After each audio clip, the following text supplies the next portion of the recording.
Hello. ఏంట్రా ఎన్నిసార్లు phone చేసినా కనెక్ట్ అవ్వడం లేదు? రే పిచ్చారా నీకు? ఎందుకు దాని వెంట తిరుగుతావు? తను వద్దనుకుంటుంది కదా, వదిలే. మా మధ్య ఏం జరగలేదని వదిలేలేనరా. అలా వదిలేసిన ప్రయోజనం లేదు. తను నన్ను వదిలి వెళ్ళిపోయిన తర్వాత మా మధ్య ఏం మారలేదురా. మహా అయితే టైమే మారి ఉంటుంది. తన మీద ప్రేమ కొంచెం కూడా తగ్గలేదు, అది తగ్గదు కూడా. అరే ఒక ఫ్రెండ్గా నువ్వు బాధపడుతుంటే నేను చూడడం నా వల్ల కావడం లేదురా. రే రే రే రే ఒక్క 2 days రా, అంతా సెట్ అవుతుంది. తనే మాట్లాడుతుంది. సరే ఎక్కడున్నావు? బయటికి వెళ్దాం, వస్తావా? జాబ్ వచ్చింది కదరా, అత్తయ్య వాళ్ళ ఇంటికి వెళ్ళా. ఈవినింగ్ కల్లా వచ్చేస్తా. సుబ్బుగాడి చెప్తాను, వాడు రిసీవ్ చేసుకుంటాడు. సరేరా.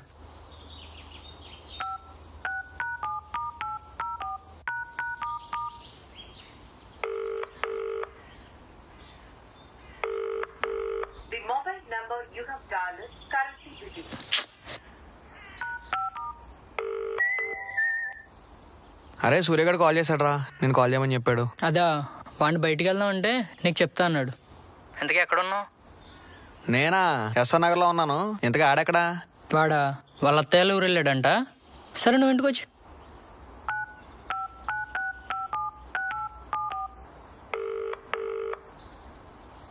ఏంటి ఎన్నిసార్లు చెప్పాలి నీకు కాల్ చేయొద్దని? చెప్తే అర్థం కాదా? ఒకసారి నేను చెప్పేది విన్న తర్వాత నీకు నచ్చింది చేసుకో. చెప్పు. ఏమైంది? ఏం అవ్వలేదు. అయినా నీకు సిగ్గులేదా కాల్ కట్ చేసినా మళ్ళీ మళ్ళీ చేయడానికి? నా మీద నీకు ఏ మాత్రం ప్రేమన్నా నాకు కాల్ చేసి డిస్టర్బ్ చేయకు. నేను కూడా నిన్ను ఒకటి అడగనా? ఏంటి? నన్ను ఒకసారి కలిసి మాట్లాడా కూడా నీ డిసిషన్ అది అయితే నేను ఇంక జన్మలో డిస్టర్బ్ చేయను. సరే, బట్ లాస్ట్ టైం.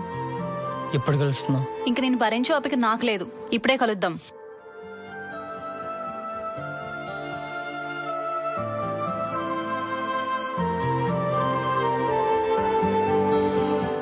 నీ రూపాన్ని తలచేయి దూరాన్ని తెంచి నీ తీరాన్ని చేర్చేనా పయనం వినవటే హృదయమా కనులలో కావ్యమా వదలకే ప్రణయమా మనసులో మధురిమా కన్నానే నీ కలనే నా కనుల నాపలేనే ఉన్నానే నీ వలనే నీ తలపు వదలలేనే అలుపు వదిలి వలపు కొరకు వెతికే తనువు మనసు తరచు చెలిని తలచే పెదవి పెదవి కలిసి ప్రియా పిలిచేనా చెలియా నీ రూపాన్ని తలిచేయి దూరాన్ని తెంచి నీ తీరాన్ని చేర్చేనా పయనం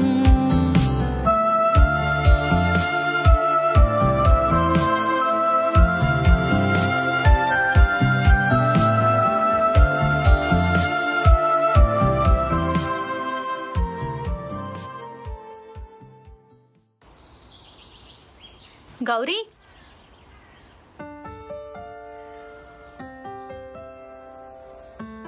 ఎలా ఉన్నావు?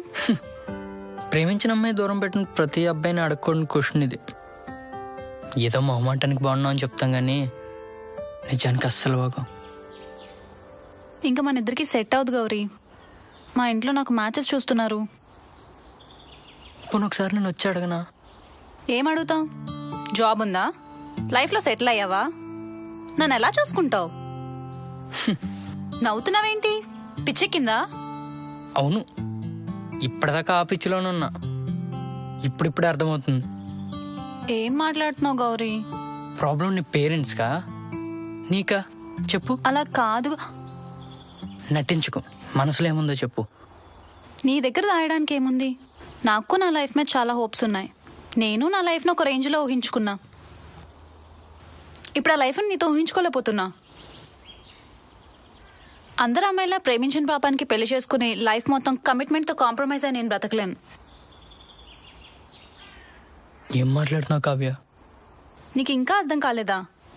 నీకంటూ జాబ్ లేదు, లైఫ్లో సెటిల్ అవ్వలేదు. నిన్ను పెళ్లి చేసుకుని ఎలా హ్యాపీగా ఉండమంటావు? అంటే ఏంటి నీ ఉద్దేశం? డబ్బే జీవితమా? డబ్బు సంపాదించకపోతే లైఫ్లో ఇంకేం సాధించలేనట్లా? డబ్బే జీవితం కాదు, కానీ జీవితంలో ప్రతిదానికి డబ్బు కావాలి. అవును, బాగా సెటిల్ అయిన వాడిని చేసుకుంటే మంచి లైఫ్ ఉంటుంది, బ్యాక్గ్రౌండ్ ఉన్నవాడిని చేసుకుంటే రిచ్ లైఫ్ ఉంటుంది. బాగా సెటిల్ అయిన వాడు కావాలంటే ముందు నేను చదివి సెటిల్ అవ్వాలి. సో ఈ లవ్ గివ్ అంటూ తొక్కలో కమిట్మెంట్స్తో నా లైఫ్ నేను స్పాయిల్ చేసుకోలేను. వా, ఎంత జ్ఞానోదయం ఎప్పుడైందే నీకు? ఏమన్నా నాతో నీ లైఫ్ నువ్వు ఉంచుకోలేకపోతున్నావా? ప్రేమించిన అమ్మాయిలు పెళ్లి చేసుకుని లైఫ్ మొత్తం కమిట్మెంట్తో బ్రతికేస్తున్నారా? మనసుతో చూస్తే ఆ కమిట్మెంట్ని కూడా ఆనందంగా మార్చుకోవచ్చు కావ్య. నాకు కూడా నువ్వు పరిచయం కాకముందు నా లైఫ్ మొత్తం నా చేతిలో ఉందనుకున్నాను. కానీ నువ్వు పరిచయం అయ్యాక నా ప్రపంచమే నువ్వు అనుకున్నా కదే. బ్యాక్గ్రౌండ్ ఉన్నవాడిని చేసుకుంటే రిచ్ లైఫ్ ఉంటుందా? అంటే ఏంటి నీ ఉద్దేశం? ఎవడో సంపాదించిన డబ్బులు చెమట కూడా పట్టకుండా ఖర్చు పెట్టడాన్ని రిచ్ లైఫ్ అంటారా? అలా ఉంటేనే ఆనందమా? ఆనందం అనేది మనం తిరిగే కారులోనో ఉండే బంగ్లాలోనో వేసుకునే బట్టల్లోనో ఉండదు. ఇక్కడ ఉంటుంది. ఇక్కడ సంతృప్తిగా ఫీల్ అయితే ఎక్కడున్నా ఆనందంగానే ఉంటావు. ఇదిగో ఇలా ప్రతిదానికి మాటలతో బ్రతికేసి మిడిల్ క్లాస్ బ్రతుకు నేను బ్రతకలేను. ఏమన్నా మిడిల్ క్లాసా? అసలు మిడిల్ క్లాస్ అంటే ఏంటో తెలుసా నీకు? ఎవడో సంపాదించిన డబ్బు మీద ఆశ ఉండదు, ఉన్న ఆశలు పోతాయన్న భయం ఉండదు, లేని ఆశలు వస్తాయన్న దురాశ ఉండదు. బ్రతకడానికి డబ్బు కావాలని మేము అనుకుంటాం, డబ్బు ఉంటేనే బ్రతకాలని మీరు అనుకుంటారు. ఇదే మీకు మాకు ఉన్న తేడా. నువ్వన్నది కరెక్టే. బాగా సెటిల్ అయిన వాడు కావాలంటే ముందు మనం బాగా చదివి సెటిల్ అవ్వాలి. ఇందులో వాడి సెటిల్మెంట్ చూసి నువ్వు, నీ సెటిల్మెంట్ చూసి వాడు పెళ్లి చేసుకుంటారు. వాడి శాలరీ నువ్వు, నీ శాలరీ వాడు లెక్క పెట్టుకుంటారు. పెళ్లి చేసుకున్నారుగా, పార్ట్ టైం జాబ్గా కాపురం చేస్తారు. 2 పిల్లలకి అంటారు. మీరు ఖర్చు పెట్టగా మిగిలిన డబ్బులు వాళ్ళకిచ్చి వాళ్ళని కూడా నీలా తయారు చేస్తావు. ఇందులో లైఫ్ ఎక్కడుంది? కష్టం వస్తే కన్నీళ్ళలో దాచుకోవాలి, బాధ వస్తే ఇంట్లో వాళ్ళతో చెప్పుకోవాలి. ప్రేమ ఉన్న చోట కమిట్మెంట్లు కాంప్రమైజ్లు ఉండవు కావ్య. కోపం వస్తే తీర్చేసుకుంటావు, కష్టం వస్తే చెప్పేసుకుంటావు. లైఫ్ని క్యాల్కులేట్ చేసి బ్రతకవలసిన అవసరం అస్సలు ఉండదు. ఒక్కసారి ఆలోచించు కావ్య.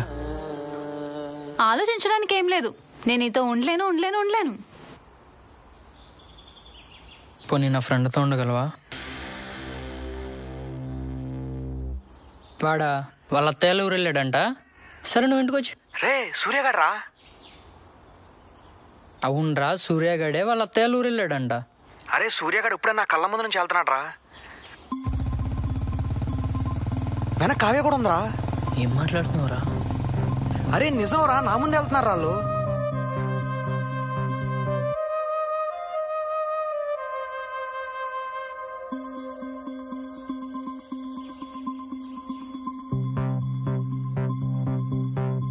ఎరా, అత్తయ్యల ఊరు నుంచి ఎప్పుడు వచ్చావు? జాబ్ వచ్చింది కదరా, అత్తయ్య వాళ్ళ ఇంటికి వెళ్ళా.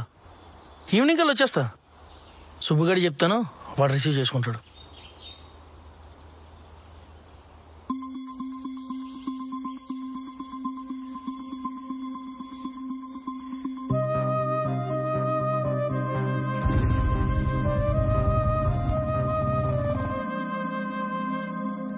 ఎప్పుడు కలుస్తున్నావు? ఇంక నేను భరించే ఓపిక నాకు లేదు. ఇప్పుడే కలుద్దాం, పద.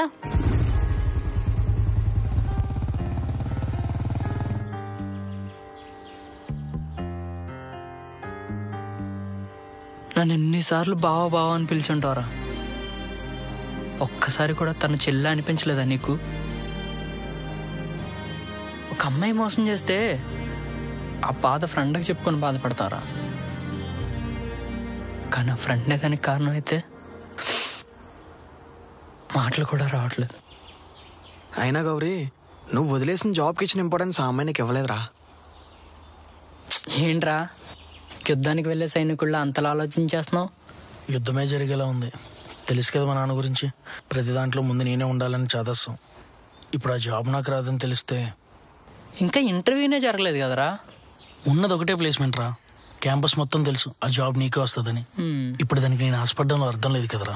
నువ్వేమన్నా బ్రహ్మం గారు వారా అన్ని ముందే తెలిసిపోవడానికి? సిన్సియర్గా నీ ప్రయత్నం నువ్వు చెయ్యి, జరగాల్సింది అదే జరుగుతుంది. రే రారా. వస్తున్నారా? మీ నాన్నకున్న చాదస్తం కదరా ఆశ. నా కొడుకు ఎవరి దగ్గర చేయి చాచకూడదన్న చిన్న ఆశ. మీ నాన్నకున్న దాంట్లో, మీ నాన్న సంపాదించిన దాంట్లో నీ జాబ్ ఎంతరా? అరే గౌరీ, టైం అవుతుంది రారా గోమని. ఆలోచించు. All the best.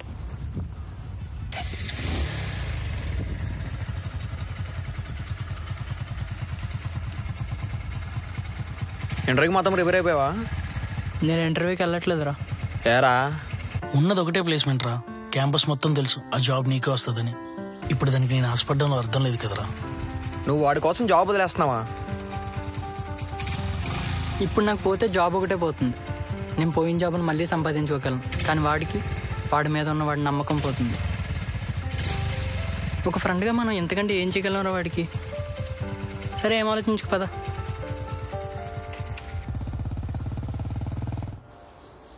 ఇక్కడ మనిషికి మనిషి ఇచ్చే ఇంపార్టెన్స్ కంటే డబ్బిచ్చే ధైర్యం ఎక్కువైపోయిందిరా. అయినా ఎవరిని ఎక్కువ ఇష్టపడకూడదురా.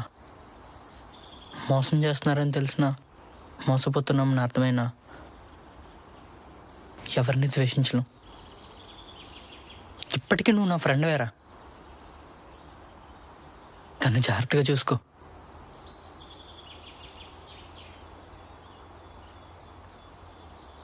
నీకోసం ఏదైనా సాధిస్తా, ఎంతైనా సంపాదిస్తా అని చెప్పగలను. నీ మీద ఉన్న ప్రేమతో సాధించి చూపించగలను కూడా. కానీ నన్నుగా ఇష్టపడమే నాకు కావాలి. నా బ్యాక్గ్రౌండ్ నుంచి చూసో, బ్యాంక్ బ్యాలెన్స్ నుంచి చూసో వచ్చే ప్రేమ ఎవరిదైనా నాకొద్దు. చివరికి నీదైనా.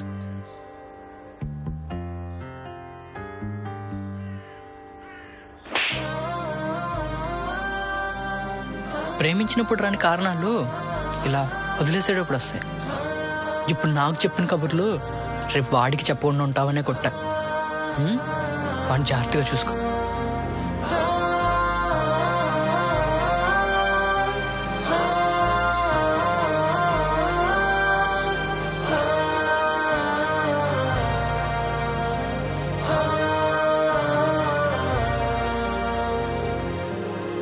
రే గౌరీ, ఫీల్ అవుతున్నావా?